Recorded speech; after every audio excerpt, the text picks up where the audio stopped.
Hola, buenas noches a todos. ¿Qué tal? Un, un día más en Instinto Criminal.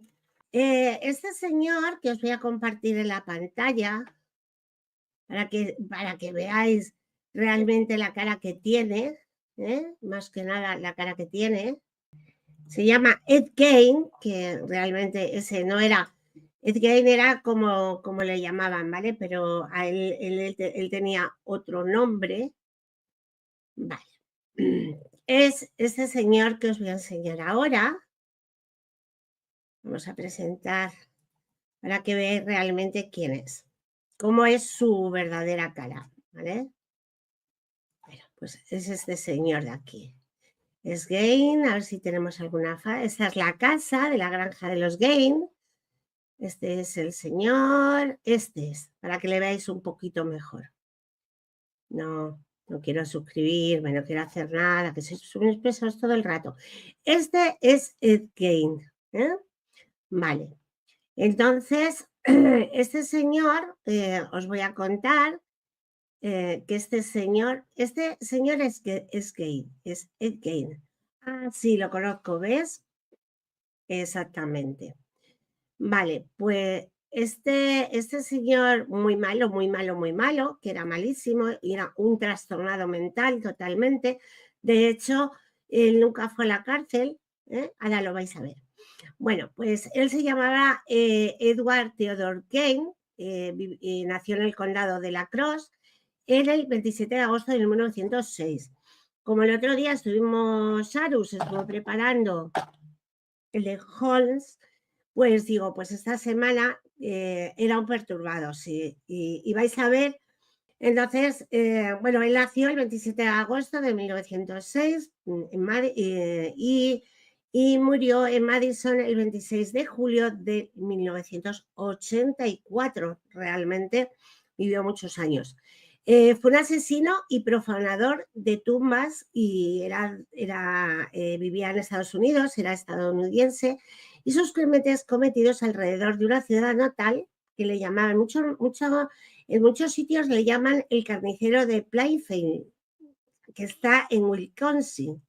Pues suena, ¿no? El carnicero de Wisconsin. Bueno, pues parecido, ¿no? Era su ciudad natal y hay mucha gente que le llama así, el carnicero de Plainfield.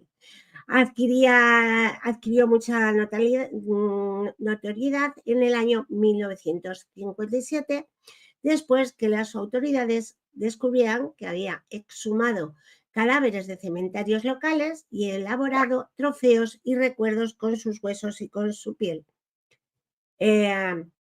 Y según su propia confesión, también mató al menos a 2 mujeres. Eso no es cierto, mató a mucha más gente.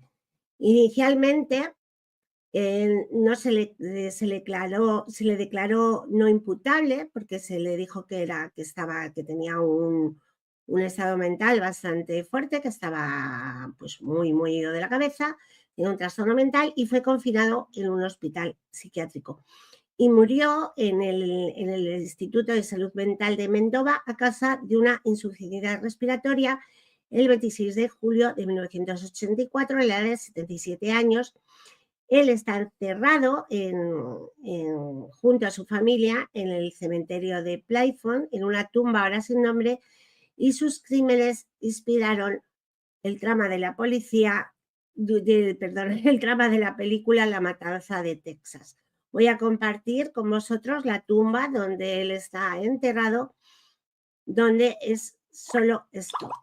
Esta es la tumba donde él está encerrado. Él está debajo y esto, aquí solo pone Edward Gain, 1906 a 1984. Esta es, ¿no? Vale. Pero os quiero contar muchas cosas de este hombre, porque como buen hombre, como buen asesino en serie, él era una persona súper trastornada. Hoy voy a hablar de la situación familiar, porque Ed Gein fue criado en las afueras del pueblo de Plainfield, en el condado de Crosse, Wisconsin, en Estados Unidos. Fue hijo de George P. Gein, que nació en el 1873 y murió en el 1944, y de Augusta Lerch, que nació en 1878 y murió en el 1945. Él tuvo una infancia muy difícil, ya que su padre, George, era una persona bastante conflictiva y poco afectiva, ¿no? Era un maltrata. Además, el padre de él tenía unos graves problemas de alcoholismo y eso le hacía que fuera todavía más brutal contra toda la familia. Era una persona bastante, bueno, pues ya lo sabéis, muy maltrata, y era el típico de persona que era funesto, ¿no? Maltrataba a su madre, a la familia, a todo el mundo. En cambio, Augusta, ella poseía unos fuertes ideales religiosos, y esto, con el alcoholismo de su marido, le llevaron a despreciar a los hombres y a considerar a las mujeres como la fuente del mismo pecado, ¿eh? Ella pensaba que tenía un desprecio por los hombres totalmente por sus ideas ideológicas, no por sus ideas religiosas, y aparte, pues consideraba a las mujeres como que las mujeres eran la fuente del pecado de todos los hombres, siendo ella mujer, ella lo consideraba así. Lo que hizo es que Edward Gain, que tenía un hermano que se llamaba Henry, él se llamaba Edward, y lo que le pusieron de nombre Eduardo, vamos, y le llamaban Ed. Tenía un hermano que se llamaba Henry. Pues los dos tuvieron una crianza estricta, en la que se les disciplinaba constantemente y con la que se formó y los que ellos tenían un carácter muy asocial. Su padre, el padre de este señor, de este asesino, su padre falleció a los 66 años de edad, lo que llevó a los hermanos Gain a buscar trabajo para contribuir a la familia familiar, mientras que su hermano comenzó a desafiar las ideas religiosas de su madre, aunque terminó falleciendo el hermano Henry en un incendio en extrañas circunstancias. Posteriormente la madre, que era una persona malvada y una arpía, sufrió un paro cardíaco en el 44, que la dejó en la cama durante los siguientes 12 meses y falleció en el 1941, dejando completamente solo a Ed. Todo este descubrimiento lo que hacen es: hola, Isra Jardín, ¿qué tal? Los agentes de la policía que la investigan empiezan a investigar la desaparición de Bernice Warren el 17 de noviembre de 1957. Ellos ahí es cuando empiezan a investigar, ¿vale? La policía, que era propietaria de una ferretería de Plainfield, Wisconsin, sospecharon que estaba implicado en el caso. Ellos sospechaban que estaban implicados. Cuando entraron en su casa, encontraron el cuerpo desnudo de Bernice Warden, y que estaba colgado de los tobillos, estaba decapitado y abierto por el torso, y no tenía las vísceras. Le había quitado todas las vísceras. Luego, entre otros hallazgos dentro de las casas, se encontraron 10 cráneos a los que les había quitado la parte superior para servir de tazones y ceniceros. Pantallas de lámparas, asientos hechos de piel humana, platos de sopa hechos con cráneo, más cráneos en los postes de la cama, los órganos de Bernice estaban en el refrigerador, tenía un cinturón hecho de pezones humanos, una caja de zapatos con 9 vulvas y muchos más objetos hechos de partes de cuerpo humano. Lo que pasa es que todos estos objetos fueron fotografiados y luego fueron destruidos. Por eso no hay fotos de ello. Dice, entonces, claro, cuando encuentran toda esa casa, pues a él lo que le hacen es, le detienen y le interrogan, y él dice que admitió que abría las tumbas de mujeres recientemente fallecidas y que él robaba los cuerpos, que no mataba a nadie, y que se la llevaba en su camioneta, una Ford de 1949, a su casa, donde curtía las pieles para hacer sus posesiones, todo lo que él hacía. Admitió haber asesinado a Mary Hogan, una tabernera desaparecida en 1954. Nunca fue aprobado ni admitido por él que cometiera canibalismo, y luego decía que negó vio a las mujeres muertas o haber hecho necrofilia, aduciendo que no lo hacía porque olía muy mal. Eso es lo que él decía. Después del juicio fue declarado enfermo mental y pasó el resto de sus días en una institución psiquiátrica hasta su muerte, como hemos dicho antes, por insuficiencia respiratoria en verano de 1964. Todo el problema de Ed, aparte del alcoholismo del padre y tal, más que nada viene por su madre. Su madre era una persona horrible. Ella se esforzaba por impedir cualquier influencia que podrían tener sus hijos, ajena a la suya, por cualquier mujer. O sea, ella odiaba a las mujeres y no quería que tuviera que tuvieran novias, que tuviera ninguna relación, ni tan siquiera que conociera mujeres.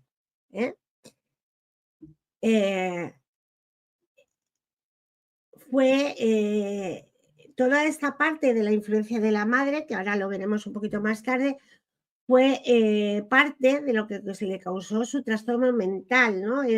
Porque la madre pues decía que las mujeres eran malas, que las mujeres eran el diablo, porque en el cuerpo de la mujer existía el diablo y que él no podía tener ningún contacto con ellas porque pues se iba a convertir en un diablo y tal, ¿no?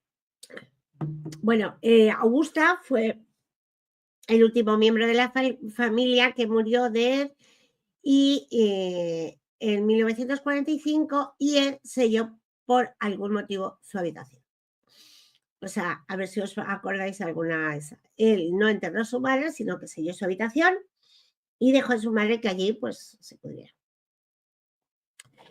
Mientras él se encontraba detenido, su casa ardió hasta los cimientos y creen que fue un incendio provocado. Su camioneta fue subastada y el comprador hizo negocios con ella, llevándolas de tour para arriba y para abajo por varias ciudades y cobrando con su interior, y lo había decorado con sangre, pero por la sangre era falsa. Ahora vamos a ver, todo esto lo voy a poner para que pongáis en contexto, pero lo que voy a hacer, que la cultura popular, lo que dicen que el personaje, el de Norman Bates, de la novela del Robert Bloch, que es la película de Alfred Hitchcock, la de Psicosis, está basada en su personaje. El personaje de Buffalo Bill en El silencio de los corderos también.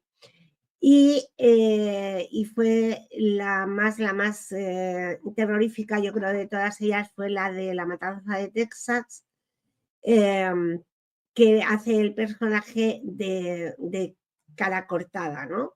Hay otras más, incluso hay un álbum de música electrónica que se llama Spectrum 2012, de Beth Cairo, que es una banda argentina que está totalmente inspirado en su personalidad, sus crímenes y su vida. Y bueno, hay muchas más cosas que ahora nos contarán. En la serie Dahmer, el monstruo, la historia de Jeffrey Dahmer, el abogado de Jeffrey le aconseja usar en su juicio el precedente legal de Ed Gein y declararse como enfermo mental, pues para no tener que ir a la cárcel, ¿no? Bueno, pues un poco va ahí, y ahora vamos a ver ¿qué nos cuentan? Sí, vamos a hablar un poquito más de la madre luego, pero ahora lo que vamos a hacer es ver el vídeo que os tengo preparado, que es de un canal que se llama Bio. Pues vamos a ver que nos va a contar en este docu, dura 40 minutos, ¿vale? Lo que es lo que todo hay. Aquí sí que vais a ver cosas reales porque es muy antiguo y sí que han conseguido fotografías y de todo. Vamos para verlo porque está muy, muy bien. El mundo obsesionó a Norteamérica. Y lo que en el fondo era la historia de una madre y un hijo se convirtió en la fuente de medio siglo de terror. Hay algo en Gin que apela a la curiosidad morbosa que todos tenemos. Es tan macabro y grotesco, tan bestial, que no podemos mirar para otro lado. How long have you known Mr. 7 years? 7 years. What kind of a man did you know him as? Well, a nice man, just like anybody else. The only difference Ya veis aquí, como él está diciendo, es un hombre como otro cualquiera.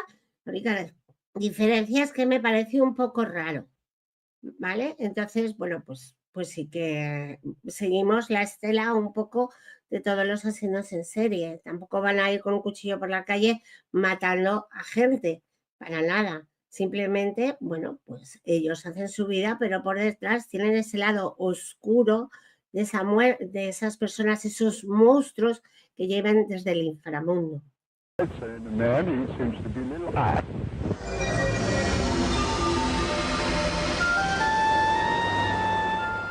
Nadie dudaba de que Plainfield, Wisconsin, era un pueblecito idílico. En el otoño de 1957 tenía 700 habitantes. Un lugar... Estas son imágenes reales de aquel tiempo, lo que se pudo conseguir, ¿vale? Tranquilo en las llanuras azotadas por el viento de Wisconsin. Tenían la mejor ferretería de la zona, una tienda de ultramarinos, 1 o 2 restaurantes y un bar. No había nada que lo distinguiera especialmente de otros pueblos de Wisconsin. Pero todo cambió en el transcurso de un frío fin de semana, con una misteriosa desaparición y un horrible descubrimiento.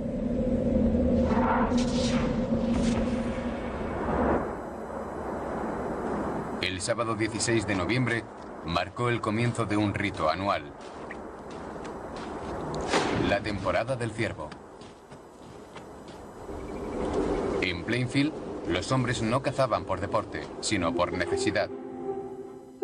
Colgaban sus trofeos en los establos, los desollaban, los abrían en canal y los descuartizaban. Todos los hombres se iban al bosque. La calle principal se quedaba desierta.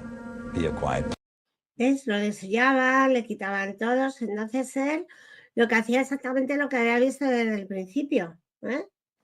¿Qué había visto desde el principio? Pues desollar y colgar, como encontraron a la señora de la ferretería, ¿no?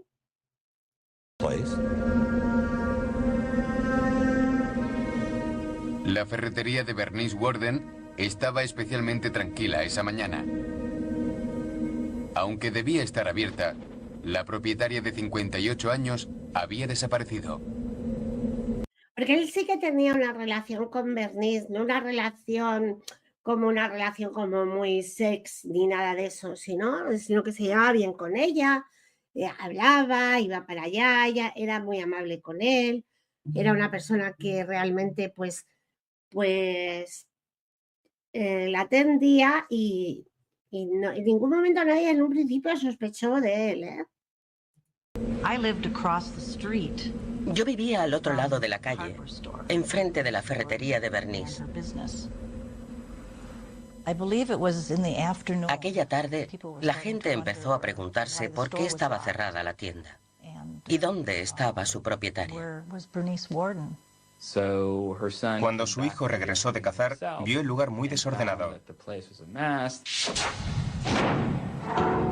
Había sangre por el suelo. Empezaron a investigar qué le podía... Esto que está enseñando son fotografías reales de el que los han podido conseguir en el vídeo y son veis aquí, ¿no? El líquido de ese color. Podría haber pasado.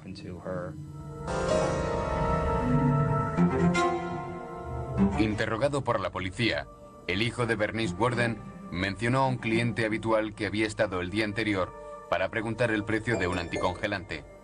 Ed Gein, un soltero de 51 años que vivía en una granja aislada a las afueras del pueblo.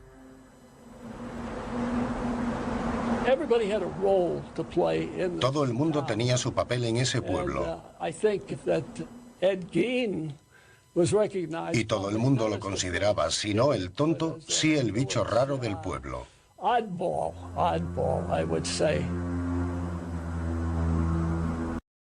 El bicho raro del pueblo, pero no era porque fuera tonto ni el bicho raro del pueblo, sino por la cantidad de todo lo que él había pasado de pequeño, por culpa de la madre, ¿no? Del padre, por esos episodios que el padre tenía de alcoholismo, que bueno, cuando alguien es alcohólico por su padre, pues era una persona bastante complicada.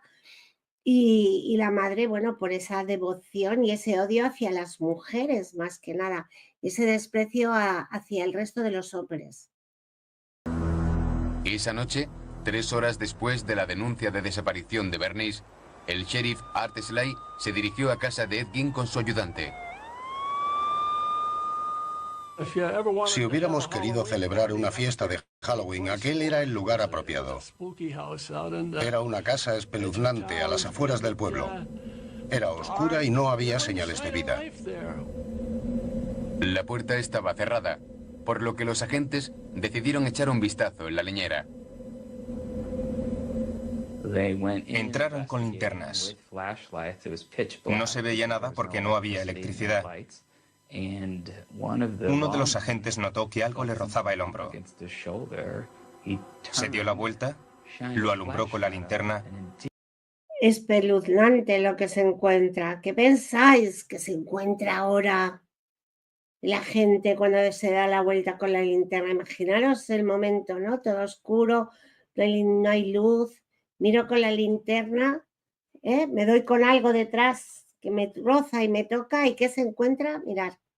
Y allí estaba Bernice Warden, colgando boca abajo de las vigas del techo, decapitada y abierta en canal como un ciervo.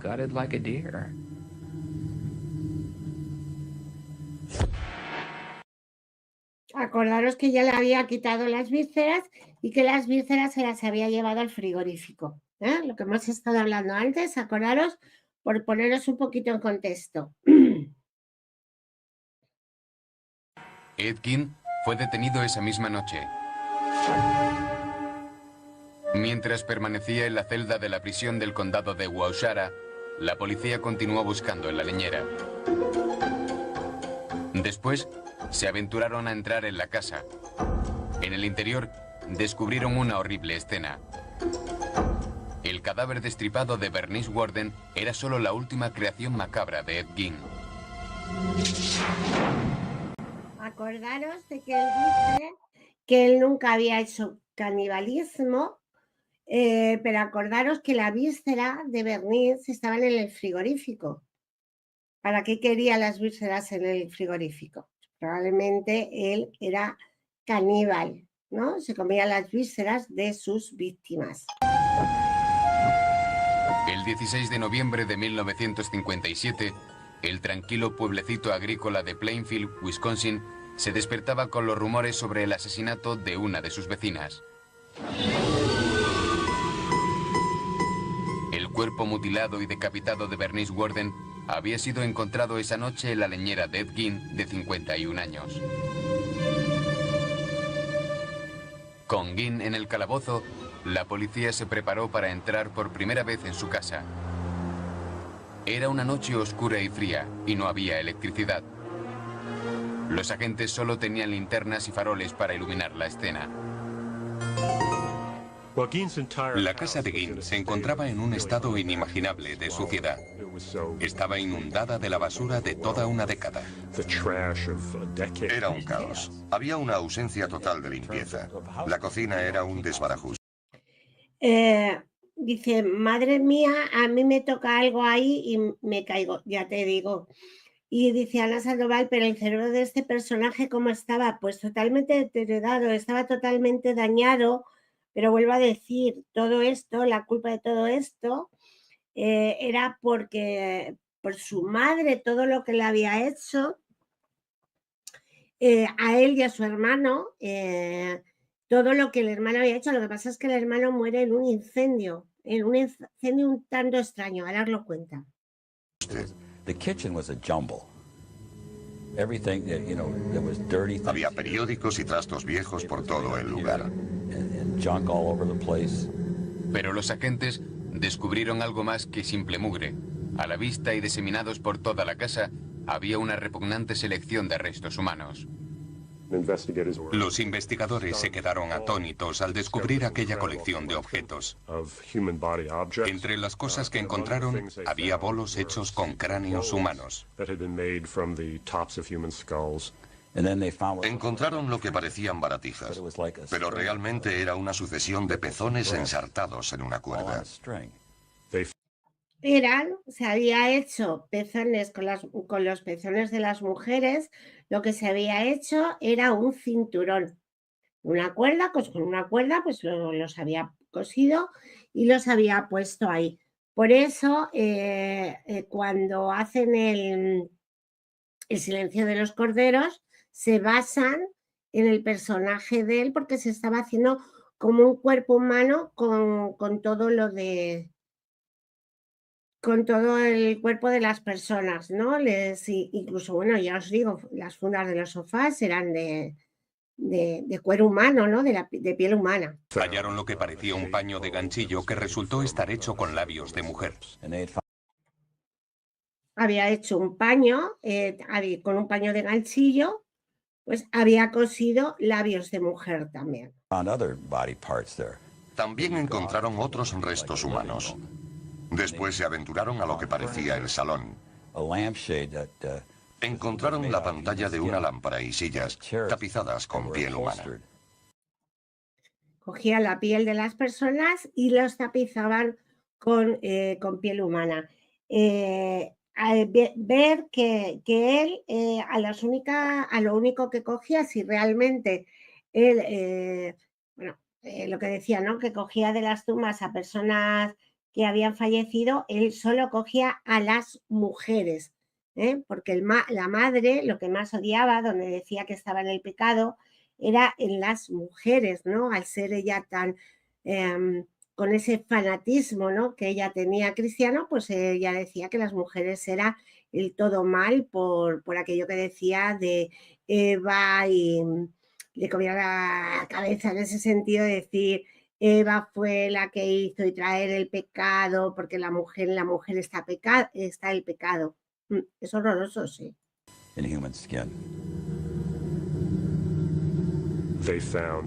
Encontraron máscaras. Ginn había desollado a sus víctimas y había utilizado la piel como papel para la pared. Cada descubrimiento parecía superar al anterior. O sea, imaginaros los policías cuando llegan y ven la cara de las personas, que incluso él se la ponía, ¿no? Porque, bueno, ahí veis lo de la matanza de Texas y todo eso, que bueno, él tampoco es que fuera por ahí con una máscara y esas cosas, bueno, eso es más de peliculeo. El que él, de papel, lo que ponían eran las caras de las personas que había desollado. Hasta que finalmente un agente encontró una bolsa de papel marrón. ¿Qué contenía la bolsa de papel marrón? ¿Vosotros qué creéis? Porque ya cualquier cosa, ¿no? Ya os creéis cualquier cosa. Es horrible, es horrible. Este caso, la verdad es que es muy espeluznante, pero bueno, os he dicho que está basada en la película La matanza de Texas, El silencio de los corderos, Psicosis, o sea, son películas realmente... Ni pensarlo quiero, pues venga. Venga, vamos para allá. Vamos para allá y te lo cuentan ahora mismo. Abrió la bolsa y vio un mechón de pelo humano. Más tarde dijo no saber por qué lo hizo, pero metió la mano y sacó lo que había dentro. Descubrió la cara de una mujer. Y lo que es peor, Una mujer conocida por todos. La propietaria de un bar llamada Mary Hogan, desaparecida 3 años antes. Ella había desaparecido una mujer 3 años antes, y en la bolsa lo que le habían quitado era, porque él no solo quitaba la cara, sino también quitaba el pelo, ¿vale? Desollaba la cara y el pelo. El hombre aparentemente responsable de este macabro espectáculo estuvo sentado en su celda durante 30 horas, negándose a hablar con los investigadores. Finalmente, lo pusieron ante el cadáver de Bernice Worden y entonces confesó.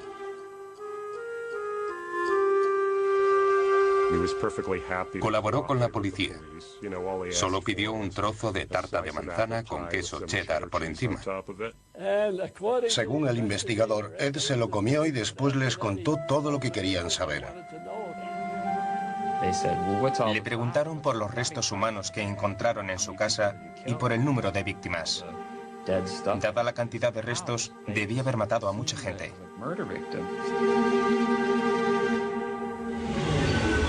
Ginn solo confesó 2 asesinatos, los de Bernice Worden y Mary Hogan.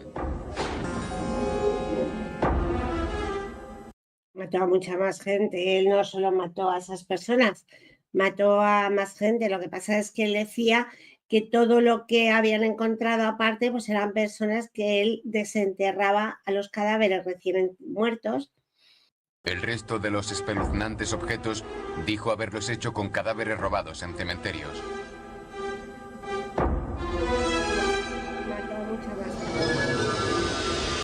En esa época también lo que hacían, él vivía en un pueblo pequeño, ya habéis visto, de 700 habitantes, pero había gente que iba por allí, ¿no? Entonces, había mucha gente que había desaparecido y era porque él mataba a las mujeres, sobre todo, qué es lo que las hacían, ¿no? Y incluso se supone que algún hombre también, pero las caras, casi todas las caras eran de mujeres, ¿no? Porque el odio de su madre hacia la mujer, es lo que él tenía en la cabeza. Que la mujer era Satanás, o sea, que era el diablo convertido en mujer. Plainfield se despertó ese domingo descubriendo con quién había vivido todos esos años. El auténtico Ed Gein. Mi padre no se atrevía a decirnos lo que había pasado. Solo nos dijo que quería que viéramos las noticias con él.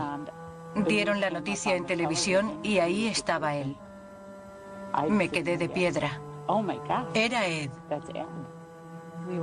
Fue horrible. Estábamos destrozados y horrorizados por lo que había pasado. Era algo terrible. Fue impactante. Nos resultaba muy difícil hablar de ello. No se trataba solo del asesinato de Bernice Worden. La gente estaba estremecida por todas las cosas horribles que había hecho. Bueno, todos estos son vecinos de él que están haciendo, pues, están recordando, ¿no? Personas que habían convivido con él y que eran vecinos de él. Acordaros lo que os acabo de decir hace un momento, que un pueblo era muy chiquitito, un pueblo de 700 habitantes. 700 habitantes te conoces a todo el mundo, ¿eh? Yo en mi edificio... Que era su vecino y no sabían nada, claro, no sabían absolutamente nada. Él también vivía en una granja, ¿vale? O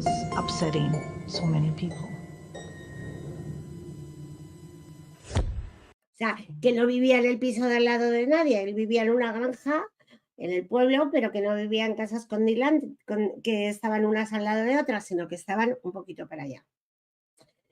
Los policías, imagínate el tema. Llevaba casi toda su vida viviendo en esa comunidad. Había cuidado a sus niños y comido en sus casas. No podían creer lo que había hecho.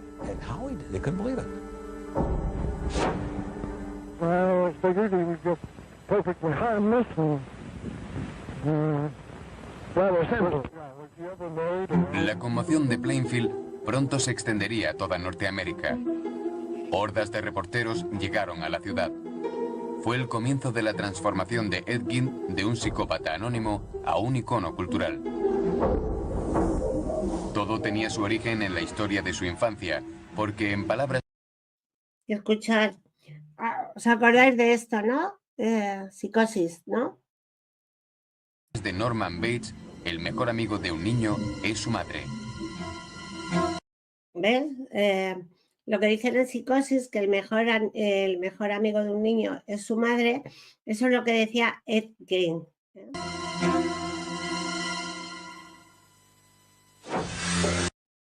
En noviembre de 1975, la truculenta historia de Ed Gein era noticia destacada. La fascinación de todo un país por el hombre al que llamaban el carnicero de Plainfield no pasó desapercibido para el escritor Robert Bloch, que en aquella época vivía en Wisconsin. Cuando el caso Gein saltó a los periódicos, Bloch supo que sería la base perfecta para una historia de terror. El resultado fue... Y es cuando escribe la novela de Psicosis, donde está basada la película de Alfred Hitchcock. La novela de 1959, Psicosis, que Alfred Hitchcock llevaría al cine al año siguiente. La trama de Psicosis es la historia de Norman Bates, un joven consentido, soltero y trastornado, que dirige un motel y asesina a jóvenes desprevenidas que le atraen sexualmente. Ed no tenía un hotel, ¿eh? Él vivía en...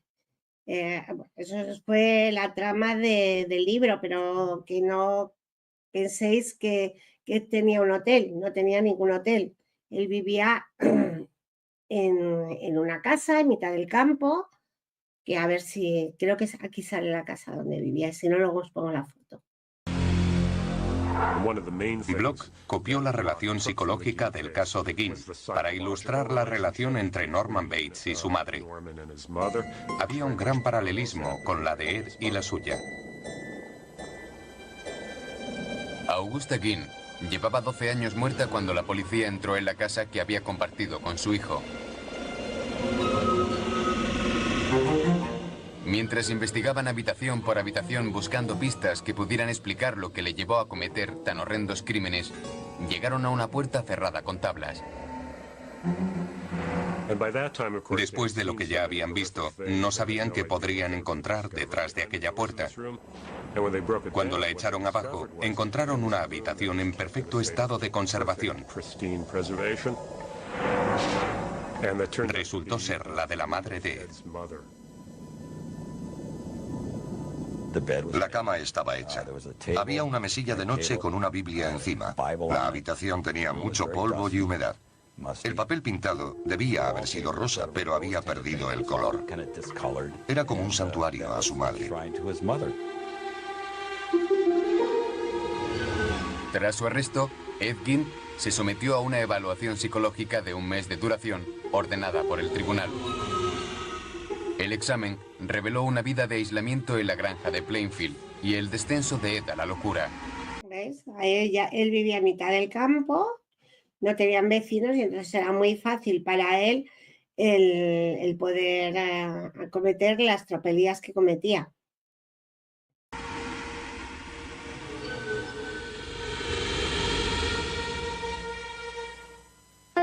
Nacido en 1906 en La Crosse, Wisconsin, Edward Theodore Gein era hijo de un alcohólico dueño de una... Qué casualidad, ¿eh? Que se llamaba Theodore, como Bundy, Ted Bundy. Theodore, se llamaban los dos igual. Tienda de comestibles y de una ama de casa... Porque Bundy se llamaba Teodoro Robert Bundy. Tenaz y temerosa de Dios. Cuando tenía 8 años, su madre, Augusta, decidió que abandonaran la casa familiar. Parece que la razón de que quisiera mudarse fue porque pensaba que La Crosse era como Sodoma y Gomorra. Con el dinero ganado con la venta de la tienda, la familia Gein compró una granja de 80 hectáreas en Plainfield. Aislada, la familia empezó a cambiar. Ed Gein tenía una relación muy extraña con su madre. Era una relación de amor-odio. La escuchaba, la adoraba y le hacía caso en todo. Era muy religiosa casi fanática, muy dominante y terca. Dominaba a su marido y a sus dos hijos, Ed y su hermano Henry.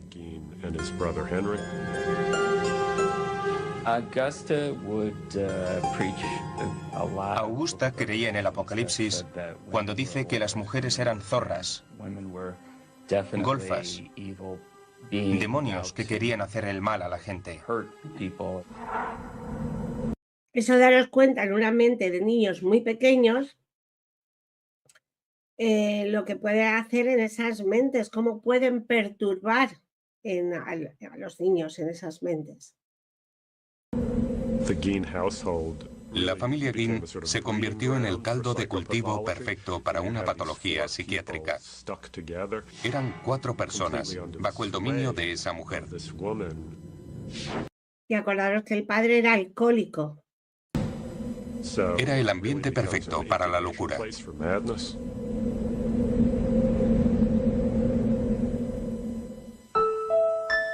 Guin fue al colegio hasta los 14 años. Mal estudiante, tiempo después se analizaría su coeficiente intelectual. Cuando terminó el colegio, en séptimo regresó a casa y empezó a trabajar la tierra. Se puede decir que no tuvo contacto con el mundo exterior. En 1940, cuando Ed tenía 34 años, su padre murió de un ataque al corazón. Ahora quedaban su hermano mayor, Henry, su madre y él. Henry era más refinado. Trabajaba duro en la granja y también intentaba agradar a su madre. Pero no era como Ed. Tenía sus propias ideas sobre cómo llevar su vida. El hermano discutía muchísimo con la madre, tenía muchísimos problemas porque él sí que era mucho más fanático de la madre. Era como que su madre decía esto y él siempre hacía lo que su madre se decía, pero Henry no era así. Él discutía muchísimo con su madre y mirad lo que pasa. En mayo de 1944, Henry y Ed tuvieron que combatir un incendio en su propiedad. Según Ed, el fuego se descontroló y perdió de vista a su hermano.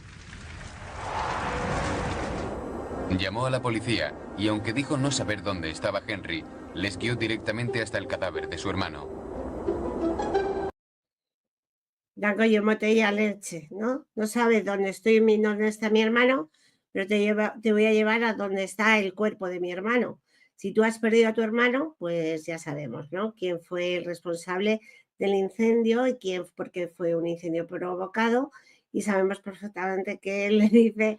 le lleva a la policía directamente a donde está el cadáver de su hermano sin saber dónde está su hermano.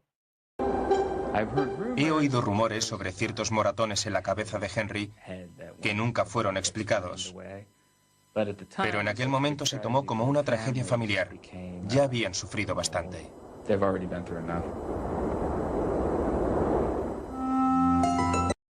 Pues, ¿vosotros qué pensáis? Pues que probablemente lo que había hecho era asesinar a su hermano. Ed y su madre se habían quedado solos, pero su unión duraría poco.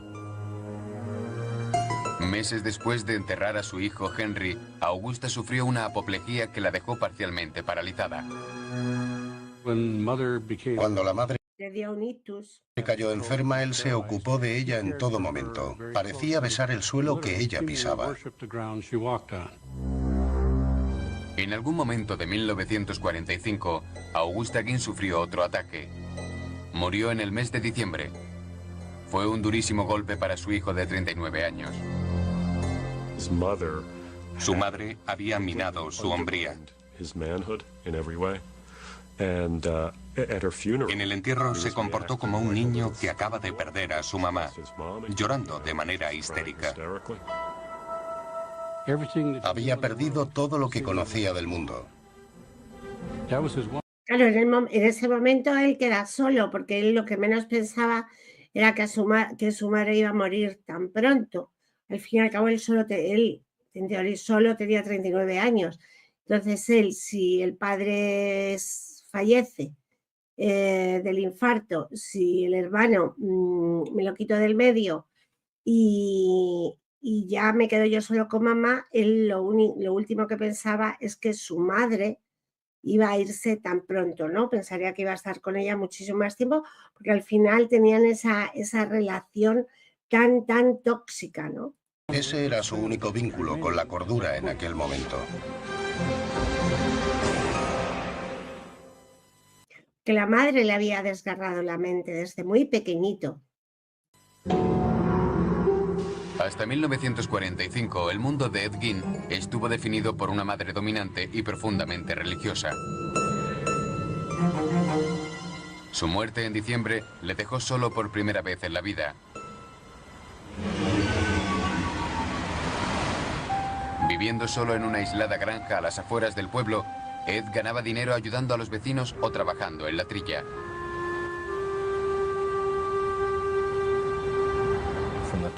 Ed formó parte de la cuadrilla de trabajo desde que yo era pequeño.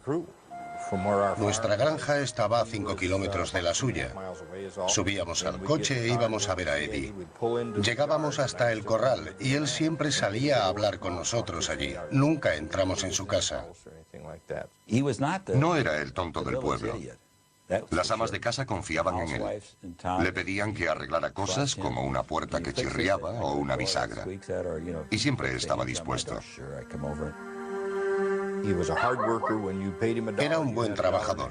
Daba lo mejor de sí aunque no se le pagara lo suficiente. No aflojaba el ritmo y no rompía nada. Todo el mundo le trataba bien aunque fuera un poco diferente, pero Eddie era Eddie. A menudo, las mujeres del pueblo llevaban la comida a los trabajadores del campo. Las mujeres decían sentirse extrañas cuando Ed las miraba. Lo hacía de un...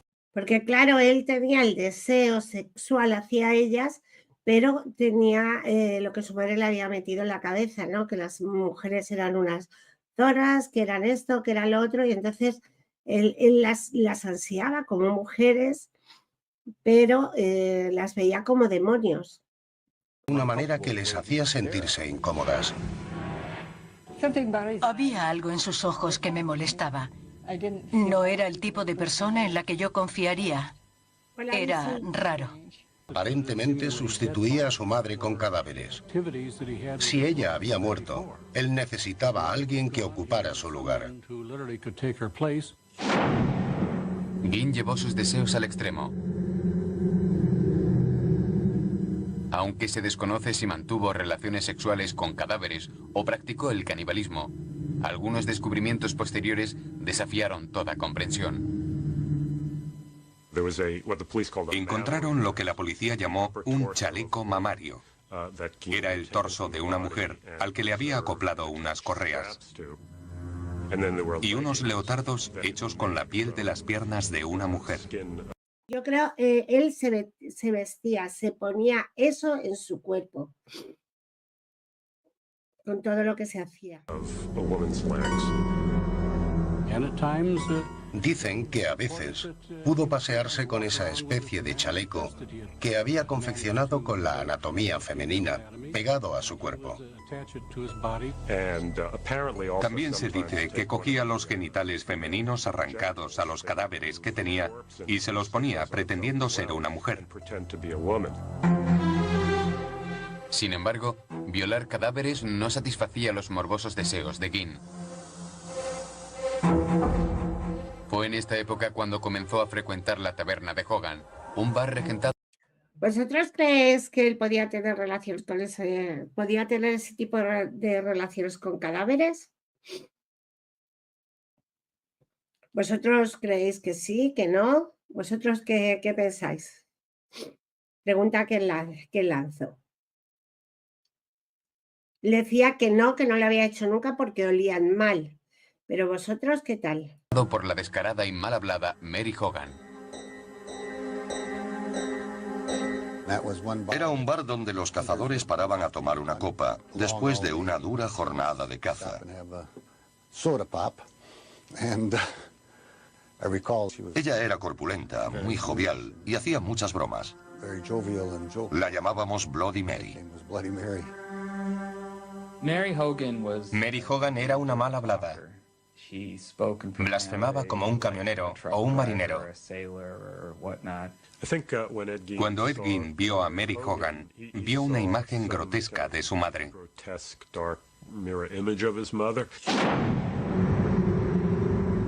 La tarde del 8 de diciembre. Sí, yo también lo creo. Yo también creo que practicaba ese tipo de tal con mujeres. Aunque yo creo que él podía ser afeminado en ese sentido, ¿no? El que vosotros imaginar si él en algún momento le hubieran atraído el sexo masculino y bueno, su madre, imaginaros lo que le hubiera hecho, ¿no? Entonces ella él lo que quería, yo creo que metiéndose un poco en la mente de este asesino, ¿no? Era pues sentir lo que realmente su madre sentía, intentar llegar a comprenderla. Por eso se quería vestir con ese cuerpo de mujer y pues eso, ponerse las vulvas como si fueran suyas. En diciembre de 1954, un granjero local se detuvo en la taberna de Hogan para comprarle un helado a su hija. Entró en el bar e inmediatamente notó que había pasado algo. Había sangre y dinero en el suelo. Salió de allí y pidió ayuda. Mary Hogan no aparecía por ninguna parte. Cuando se supo que Mary había desaparecido, se llegó a decir que había sido asesinada. Había desaparecido y nadie sabía dónde podía estar. La policía investigó las pocas pistas que tenía. Nadie le preguntó a Ed Gein. Nunca fue considerado sospechoso. Era demasiado disparatado pensar que un hombre soltero, trabajador y sencillo pudiera ser un asesino. Recuerdo que una vez alguien le comentó la desaparición de Mary. Él contestó que estaba en casa, en la granja, pero nadie le hizo caso. Todos conocíamos a Eddie y no le creímos. Las pistas se iban agotando y empezaba a parecer que la desaparición de Mary Hogan quedaría sin resolver. Hasta la noche del 16 de noviembre de 1957, cuando la policía encontró su cabeza en una bolsa de papel en la cocina de Ed Gein. Quizá quiso incorporarla a su casa. Era su modo de llevar a su novia a su hogar, pero lo hizo con un cadáver.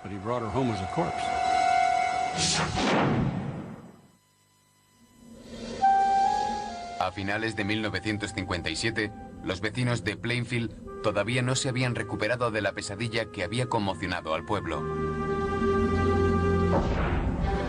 Ed Gein había sido acusado del asesinato de la propietaria de la ferretería, Bernice Warden. Pero el descubrimiento de otros horribles crímenes llevó la infamia a Plainfield junto a una horda de reporteros de todo el mundo. En noviembre de 1957 fue el suceso más famoso.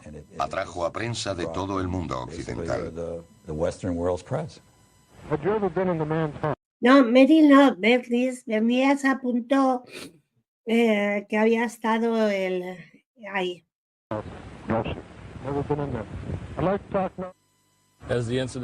El incidente era noticia y fue portada de muchos periódicos.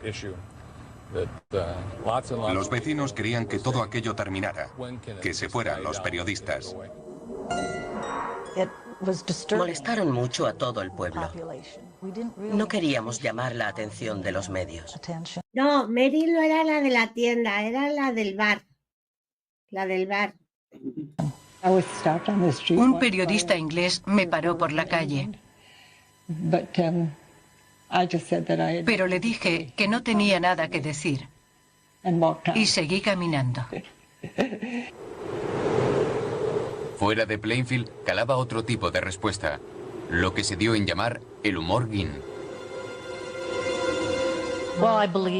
Los chistes que se contaban servían para ahuyentar el miedo que sentíamos todos. Uno era: ¿cuál es la comida favorita de Ed? Manitas de mujer. ¿Qué regalo le hace Ed Gein a su novia el día de San Valentín? Culos de granja. Hubo gente a la que echaron de restaurantes de Plainfield por pedir hamburguesas Gein. Hubo tal variedad de chistes de humor negro sobre el tema que era imposible acordarse de todos. Humor negro. El 6 de enero de 1958 se celebró la vista para determinar si Gein podía ser sometido a juicio por el asesinato de Bernice Worden. Los médicos que lo evaluaron diagnosticaron esquizofrenia. Dijeron que era propenso a sufrir alucinaciones y que quería ser un instrumento de Dios con poder para resucitar a los muertos. Hablaba de crímenes horrendos y extraordinarios, inconcebibles para una persona normal. Pero lo hacía como si hablara de ir a la tienda por la compra de la semana. Los médicos concluyeron que todo tenía que ver con su madre. Esa era la dualidad de Gein. Parte era un deseo de recuperar la presencia física de su madre en casa. Obviamente, otra parte tenía que ver con profanar el cadáver. Evidentemente él estaba súper trastornado. Sí, de ahí la película Psicosis. Hola, Sho, ¿qué tal? ¿Cómo estás? Sí, era, sí, de ahí la película Psicosis estaba. Gracias, Sonia. El periodista Dick Leonard estuvo sentado junto a Gein mientras el tribunal médico llegaba a una conclusión. En ese momento, dice, pudo ver al hombre enfermo y asustado detrás del monstruo. Le miré y él me miró. Noté que estaba nervioso. Tenía miedo. Me preguntó varias veces qué le iban a hacer.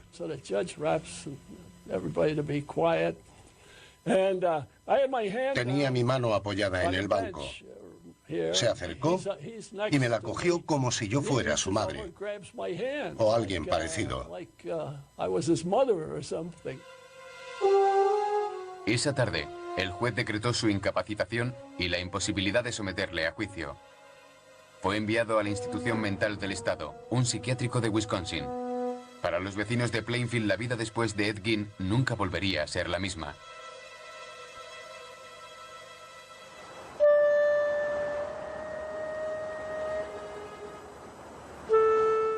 Antes de ocurrir aquello, nunca cerrábamos las puertas. Pero empezamos a hacerlo. Los 50 fueron una era de inocencia que se acabó con aquello. Claro, imaginaros que pasa algo así cerca de donde vosotros vivís y en un pueblo tan chiquitito. Entonces, para aquello fue un shock para toda la comunidad. Fue terrible para toda esta comunidad. Pero aún les faltaba por asistir a un último acontecimiento. El 30 de marzo de 1958, Domingo de Ramos, era el día de la subasta de la granja y efectos personales de Gein.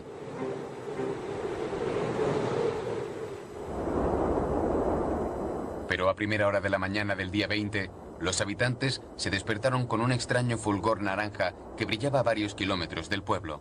There will be an auction here Palm Sunday, but this house and the personal belongings of Ed Gein will be conspicuously absent. Claro, pero conspiramos. ¿Quién mandó todo eso? ¿Quién le mandó? Es que Dahmer no tenía que haber ido a la cárcel, Iris, tendría que haber ido a un psiquiátrico, porque Dahmer no era un psicópata. Y ni él mataba por una necesidad, estaba totalmente trastornado, tenía muchísimas enfermedades. Pues como este hombre, él no era un psicópata. Era un enfermo mental que por todo lo que su madre le había hecho desde pequeño, que le había trastornado de una manera brutal, sobre todo eso, ¿no? Lo que había hecho de su madre, un trastorno psiquiátrico total. O sea, a él sí que le juzgaron bien. Él en la cárcel, pues no, que tampoco, él vivió durante muchos años, murió, creo que fueron con 84, creo que hemos dicho antes. Call it an act of God or whatever you will. The main attraction will be missing, reduced to a mass of rubble by a mysterious fire. Claro, fue un misterioso incendio. Bueno, pues porque alguien quiso, ¿no? Ginn se enteró del incendio a última hora de la mañana. Fui a la habitación de Ed y le dije que su casa había quedado reducida a escombros. Hizo un gesto y dijo, mejor así. Esas fueron sus palabras exactas. Al final, y tras una breve investigación, la causa del incendio siguió siendo un misterio. Pero los vecinos de Plainfield se alegraron de que la granja desapareciera. Nos alegramos de que ardiera. La prensa ya no nos molestaría más y dejaríamos de tener turistas por el pueblo para ver la casa del terror de Ed Gein.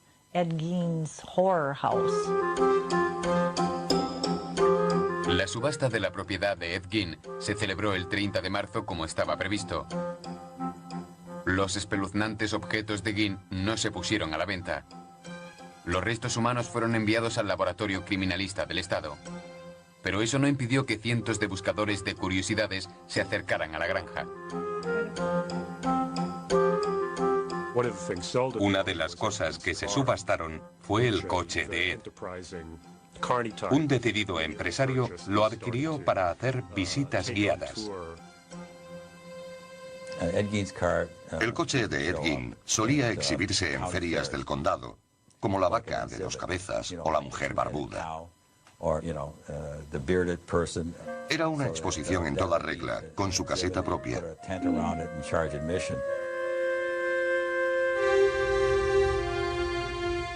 En el hospital psiquiátrico, el personal veía a Ed Gein como un paciente modelo. Ed era un individuo tranquilo. Durante el día se sentaba en una esquina de la habitación. Había un salón con sillas y leía el periódico allí. No hablaba mucho con otros pacientes. Alguna vez jugamos juntos a las cartas. Sin embargo, había veces en las que se comportaba de forma extraña. Cuando había luna llena, se ponía a hablar de mujeres, de lo que le gustaría hacerles, divagando de forma incoherente. La oscuridad, ¿no? El que la luna atrae, ¿no? Eso que dicen los lunáticos, ¿no? Que te vuelven un lunático cuando la luna está llena. Cuando pasaba la luna llena, volvía a ser normal. Pero siempre tenía un destello en los ojos que indicaba que no estaba bien.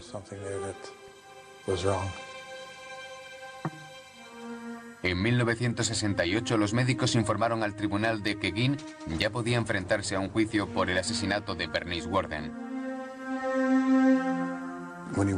Cuando entramos en la sala, había un silencio sepulcral. Se podía escuchar caer un alfiler. Ed entró, se detuvo e inclinó la cabeza ante los presentes.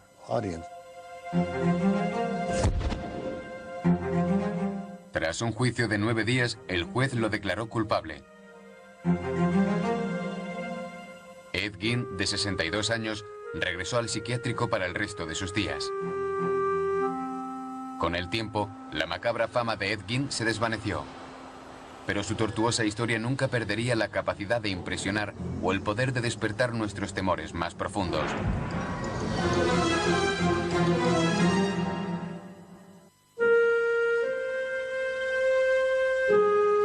A principios de 1970, un anciano Ed Gein pasaba sus últimos días en un psiquiátrico de Wisconsin. Pasaba mucho tiempo en su habitación, tumbado en la cama. No sé en qué pensaba. No podía leerle la mente, pero siempre creímos que pensaba en lo que había hecho.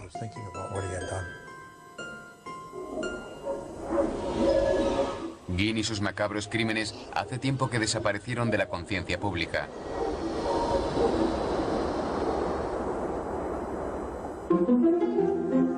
Pero la historia del carnicero de Plainfield arraigó en lo más profundo de la psique norteamericana.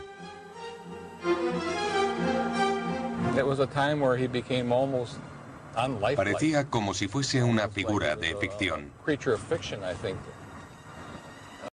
Parecía que había salido de la mente de alguien, ¿no? De alguien que quiere hacer una película de terror, ¿no? Y de hecho, bueno, pues hubo bastantes secuelas de ello, ¿no? Una especie de semidios. Me llamo Gunnar Hansen. En 1973 maté a 4 personas. Fui Leatherface en La Matanza de Texas.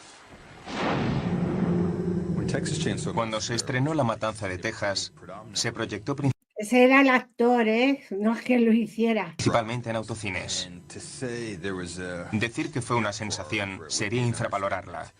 Los adolescentes iban allí en sus coches para pasar un buen rato, pero se encontraban con 90 minutos de terror en estado puro.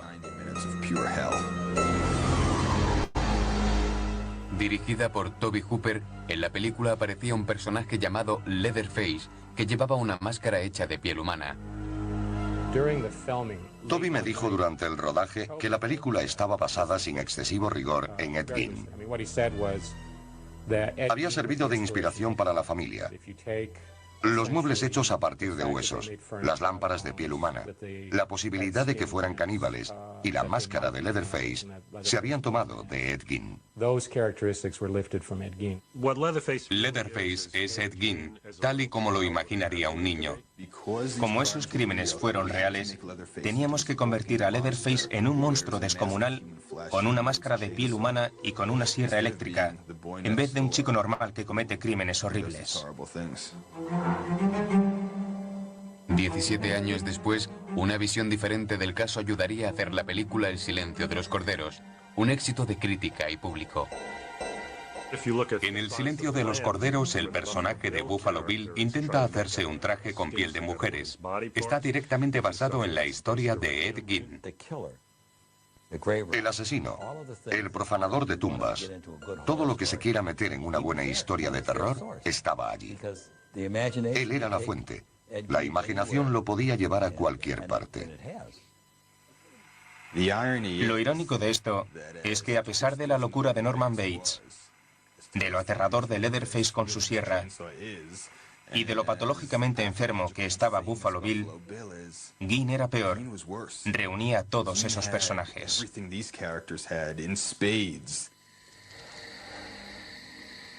En 2001 se estrenó una película independiente de bajo presupuesto sobre la vida de Ed Gein. Pensé que Ed Gein sería un buen tema para una película por su modo de pensar.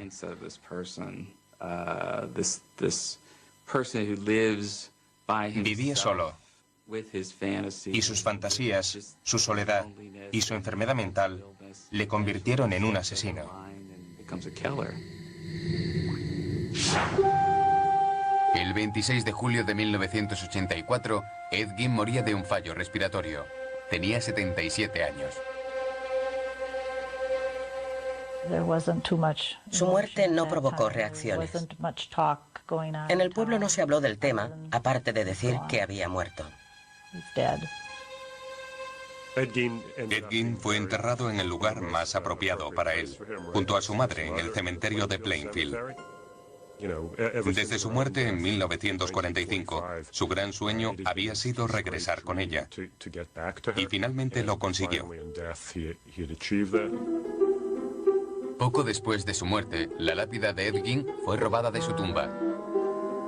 Finalmente fue recuperada y se conserva en el departamento del sheriff del condado de Wausara. Sin embargo, hasta ahora, los encargados del cementerio de Plainfield siguen encontrando flores y cartas que son dejadas en la tumba. No hay forma de descifrar lo que Ed pensaba o por qué hacía lo que hacía. No es propio de humanos hacer las cosas que hizo. Es una aberración.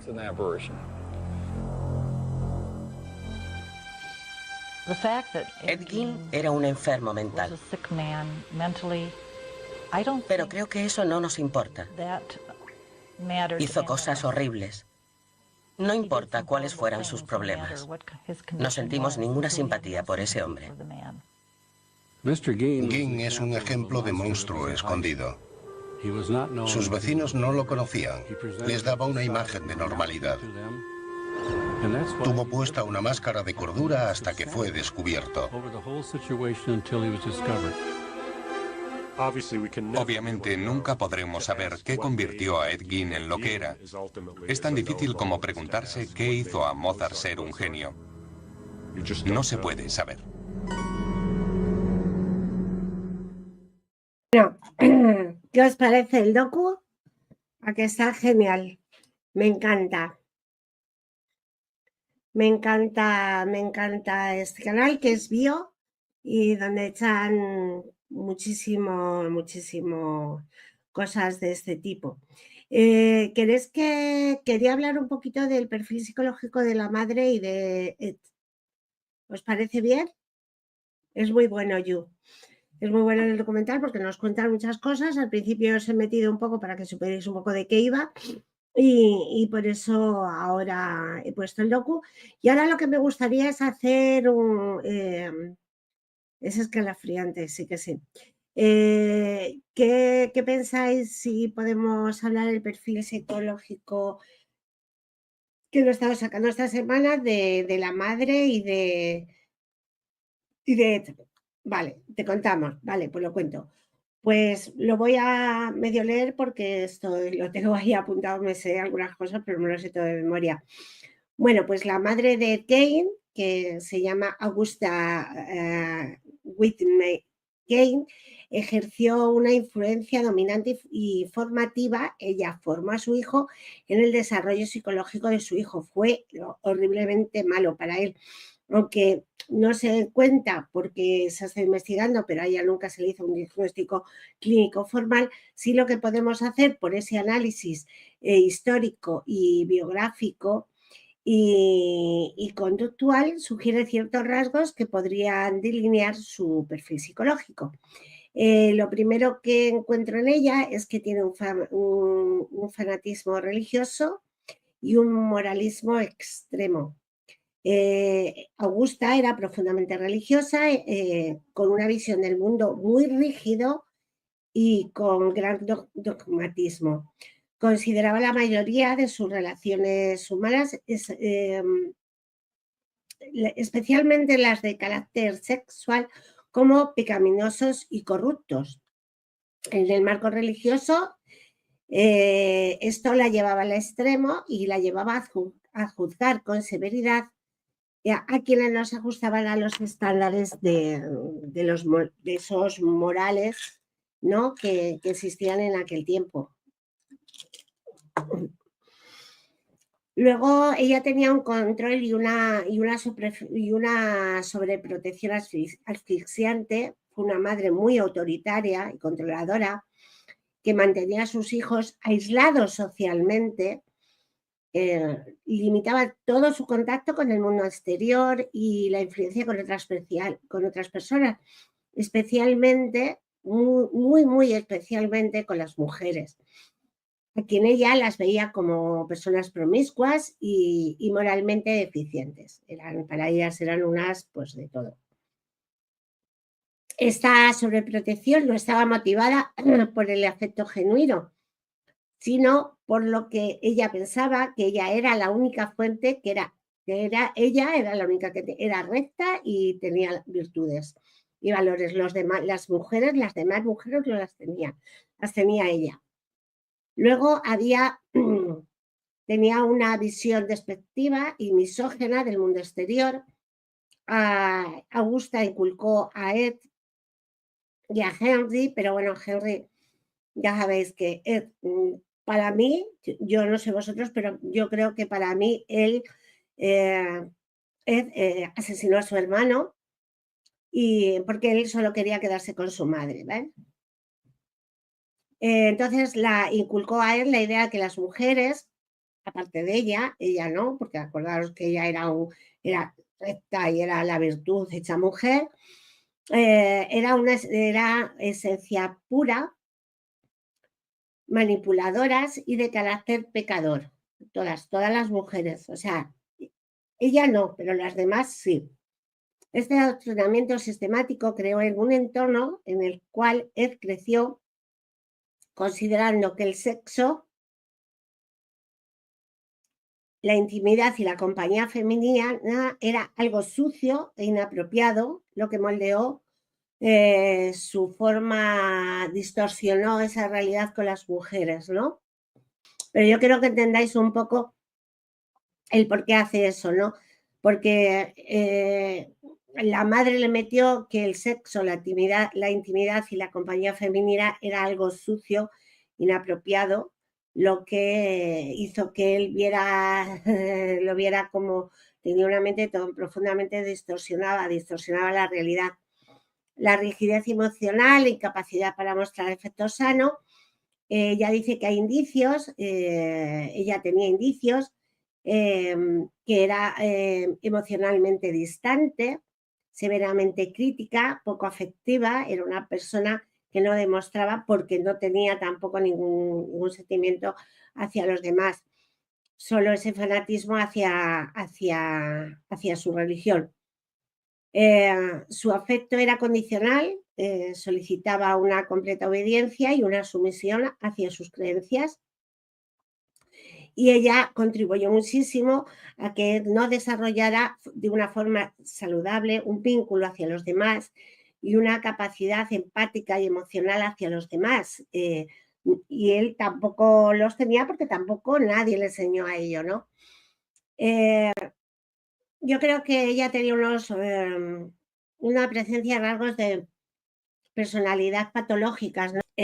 No podemos diagnosticar porque es a posteriori y no puedo decir, pero bueno, algunos historiadores que he estado leyendo y algunos médicos que he estado leyendo algunos artículos sobre psicólogos forenses que he estado leyendo sobre lo que decían de ella, dice que ella yo estoy conforme con ellos, que podía haber presentado rasgos propios de un trastorno de personalidad de tipo obsesivo compulsivo, de un paranoide, posiblemente, y mejor lo que queráis, que era narcisista y tenía esa otra pata que sería la psicopatía. Ella era una controlada absoluta de todo, tenía una aversión total de las conductas sexuales y la visión que el mundo podría... Era muy maquiavélica, ¿no? Que pensaba que el mundo podría ser parte de que ella quería que el mundo fuera más profundo y más rígido, perdón.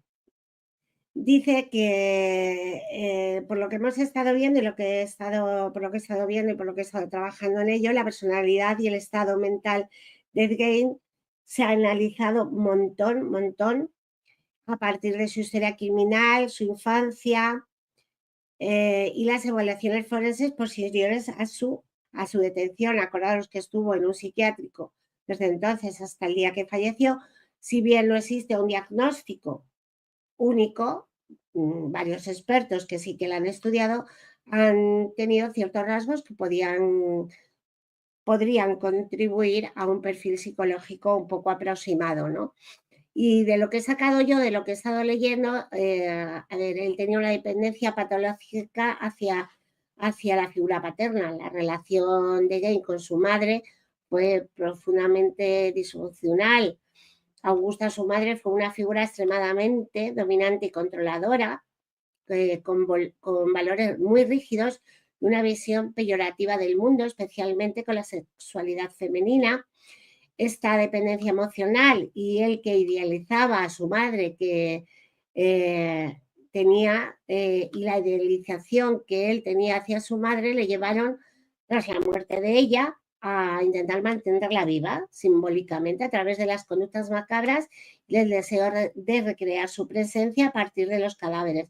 Aparte de eso, a su madre no la entierra, a su madre la encierra en una habitación y la tiene ahí, ¿no? Hasta que llega la policía y la encuentran. Él tenía una habitación cerrada, pero él sabía que su madre estaba ahí, que estaba con él, que le estaba acompañando. Su madre no se había ido, ¿no? Tenía una distorsión de la sexualidad y sobre todo yo creo que tenía una distorsión en la identidad del género, de su género. Gein experimentó una visión distorsionada de la mujer y de su sexualidad, asociándolas al pecado y a la corrupción según la enseñanza que él tenía de su madre, ¿no? Su fascinación por los cuerpos femeninos fallecidos, la exhumación de los cadáveres y la creación de objetos a través de estos restos humanos se interpretan como intentos de apropiarse una identidad femenina o materna, convertirse él en alguien femenino o materno, o ponerse él en esa figura materna. Por eso el hacerse trajes, el ponerse con pechos, ¿no? Que tenía ese chaleco con pechos, el intentar ponerse las vulvas para que él pudiera, el ponerse ese cinturón que él tenía. Dice, durante su internamiento, nos cuentan que durante su internamiento en la institución mental, algunos especialistas consideraban la presencia de ideas delirantes, alucinaciones o pensamientos totalmente desorganizados. Si bien no cuenta con evaluaciones exhaustivas propias de la psiquiatría moderna, porque ya hace tiempo de eso, el comportamiento de Kane lo que nos sugiere es la posibilidad de que tiene un trastorno psicopático, ¿no? Que es lo que ellos creen, ¿no? En esos informes que ellos dicen. Su aislamiento, su discurso, que era un discurso muy desorganizado, y decían que tenía mucha dificultad para diferenciar la fantasía de la realidad. Es lo que apoya esta hipótesis. Entonces, podríamos decir que si él no diferenciaba la realidad y la fantasía de la realidad, y hablaba con personas que no existían, podemos hablar de una esquizofrenia, ¿no? Paranoide, que puede ser lo que probablemente a lo mejor él hubiera tenido. Tenía escasa capacidad empática y afectiva, aunque no fue una persona violenta en su trato cotidiano, porque ellos incluso decían que era callado y era muy servicial. Él lo que tenía era una carencia total de empatía hacia la víctima, ¿no?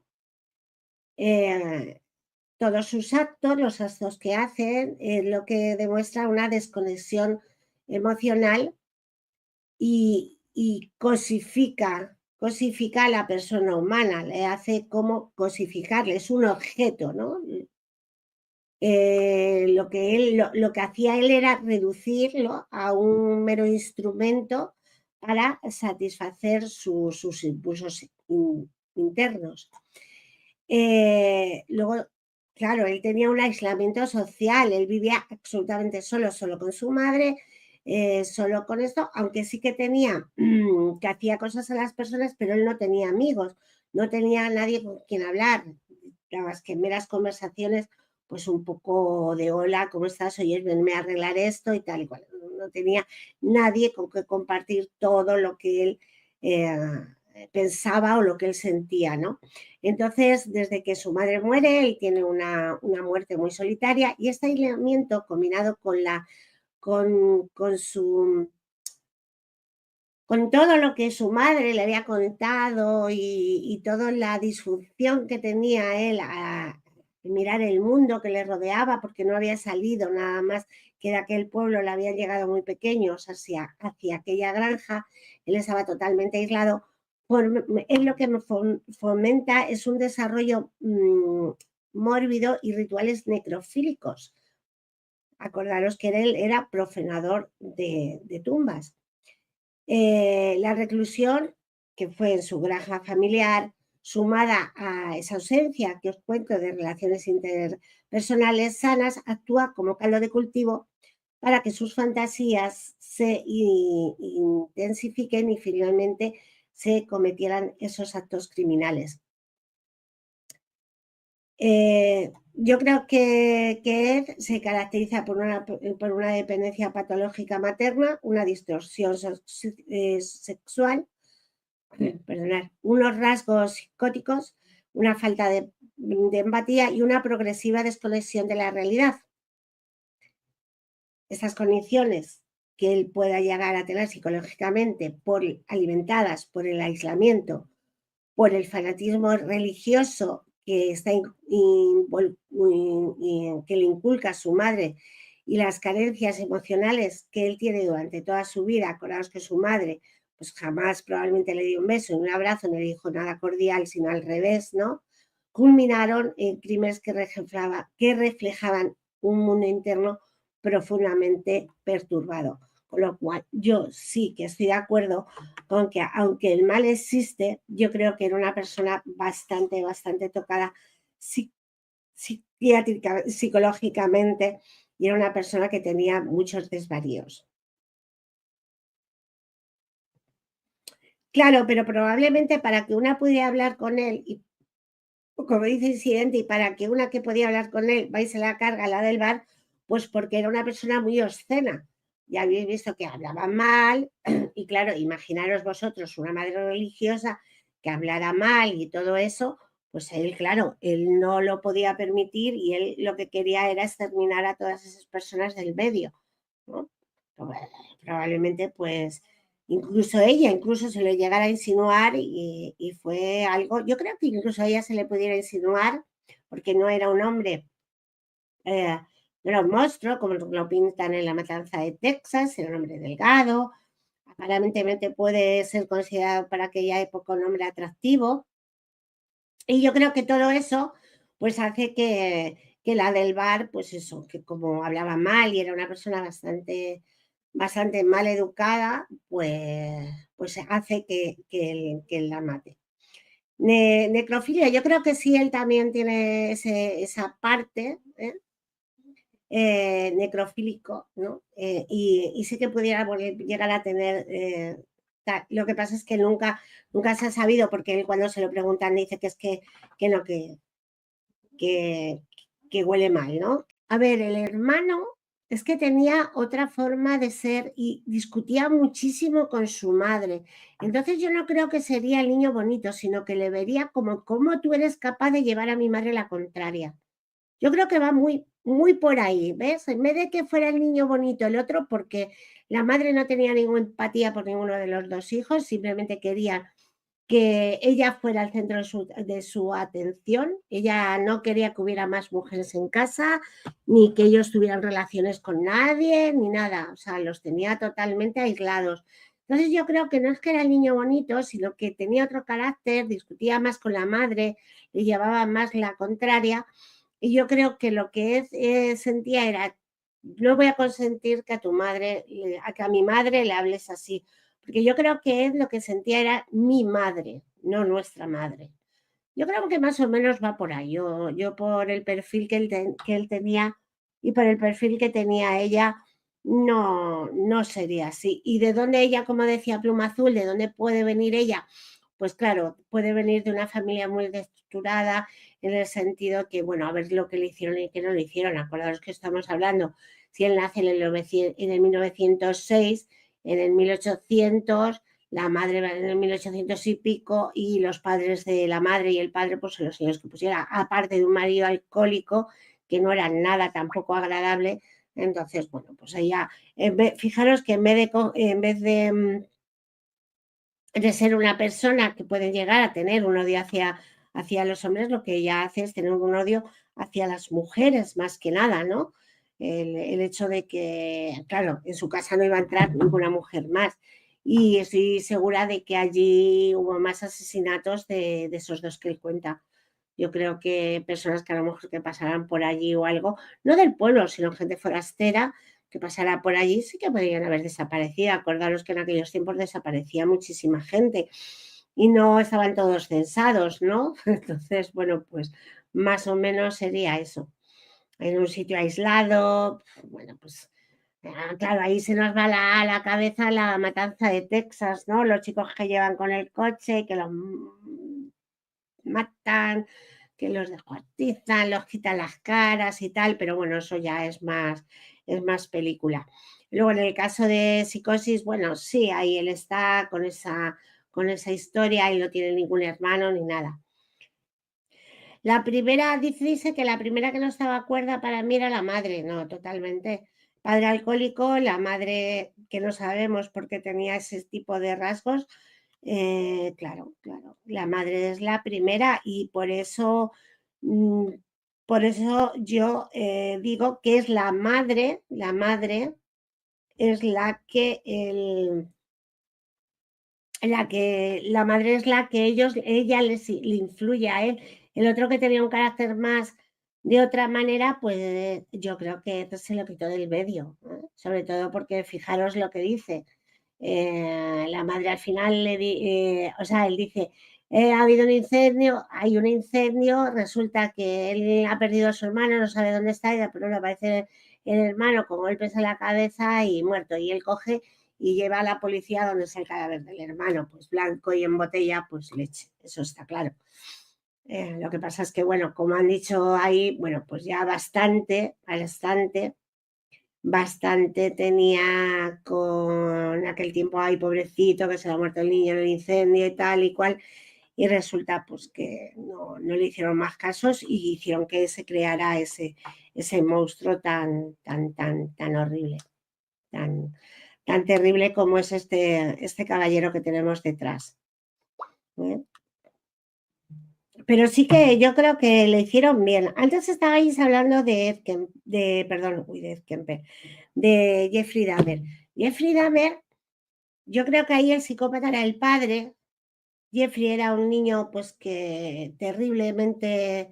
Ay, que ahora os voy a recomendar una serie, pero es muy fuerte, ¿eh? Os voy a decir que va porque a lo mejor no todo el mundo puede soportarla.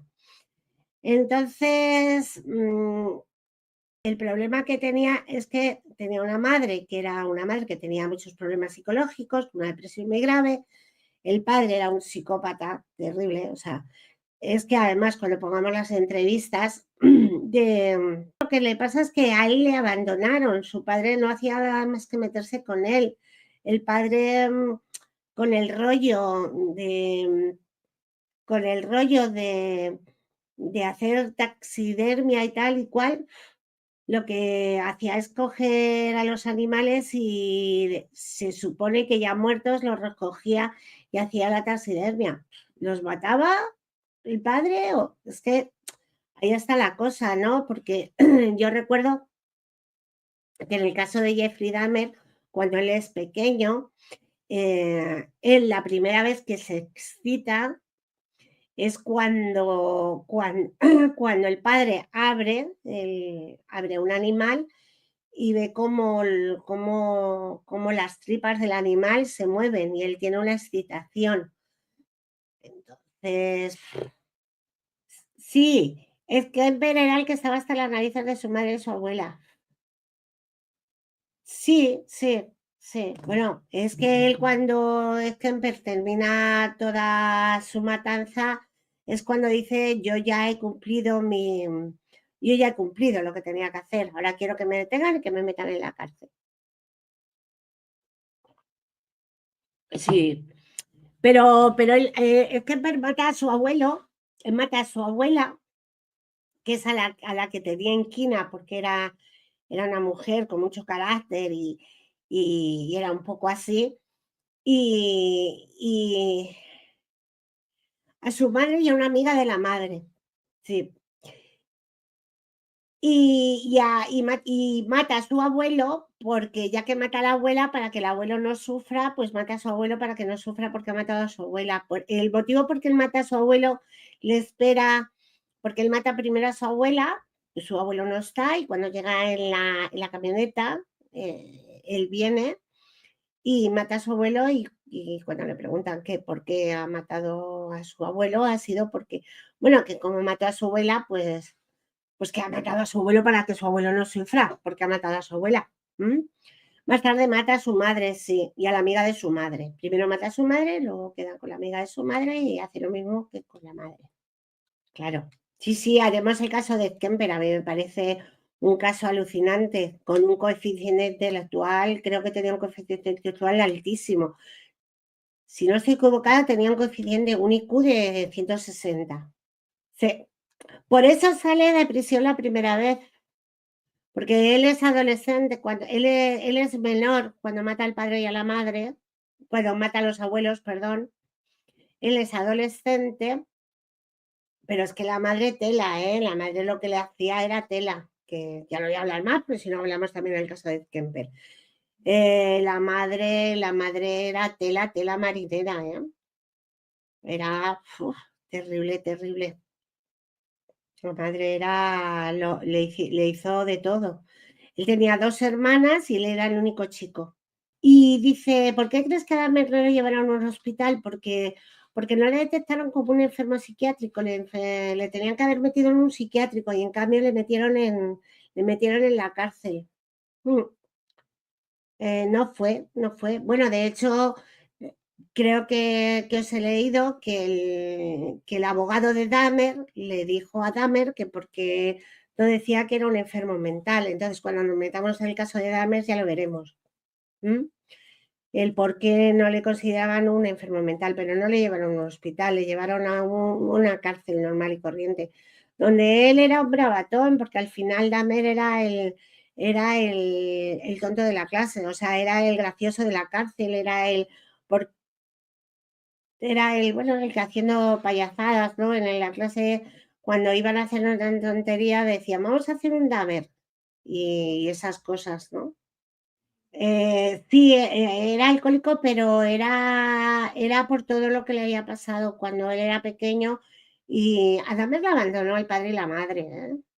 Y sobre todo a Dahmer cuando era pequeño, de pronto su madre tiene un niño y su madre, porque su madre está con una depresión terrible, toma pastillas, está todo el día durmiendo, no se preocupa del niño, no le da de comer, el padre está a su bola, es un niño totalmente desatendido y entonces luego con las aficiones que tenía el padre, pues ya sabes, era. Y luego también la época de Dahmer también coge, aparte de que sí que tiene gente de otro tipo, la vez que le podían haber pillado antes, si hubiera habido gente que se hubiera salvado, era gente de color y en aquel tiempo había bastante controversia con la gente de color en Estados Unidos.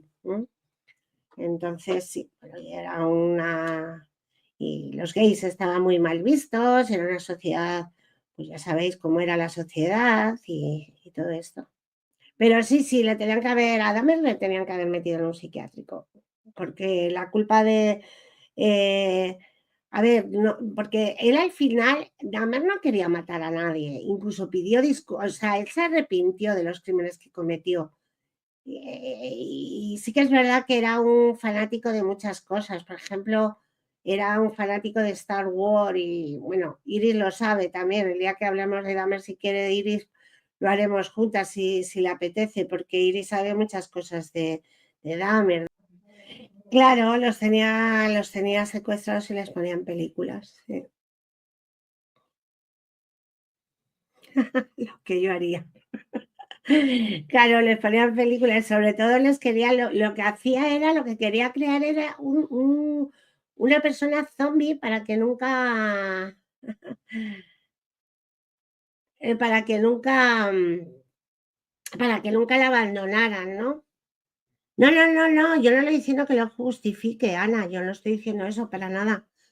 Ya lo sé que no lo estoy diciendo que tú lo justifiques, yo no justifico a ningún asesino, pero sí que es verdad que como sí que entiendo que hay asesinos que tienen que estar en la cárcel porque son verdaderamente pues por ejemplo, a Ted Bundy, pues evidentemente le tienen que estar en la cárcel porque era un asesino, era un psicópata que mataba por placer, más que nada, ¿no? Por placer propio, por sentirse él con una serie de cosas, pero Dahmer precisamente no lo hacía así. Dahmer lo que no quería es estar solo.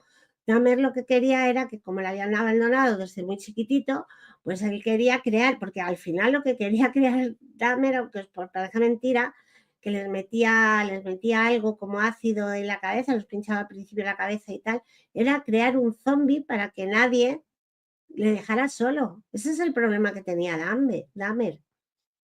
Pero no era un psicópata. Yo cuando oigo a los psicólogos, a algún psicólogo que he visto alguna vez hablar, de es que Dahmer era un psicópata, a ver si Denis viene y os lo cuenta, él piensa lo mismo que yo.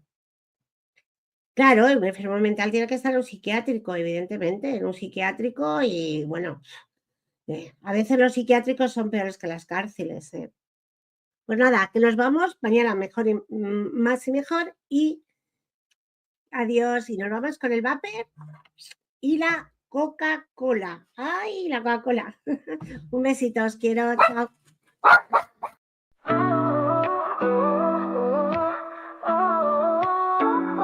Frente a la cámara, ella se sienta.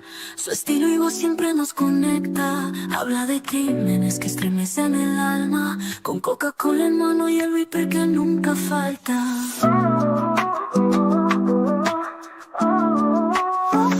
Instinto criminal, su espacio digital. Con Coca-Cola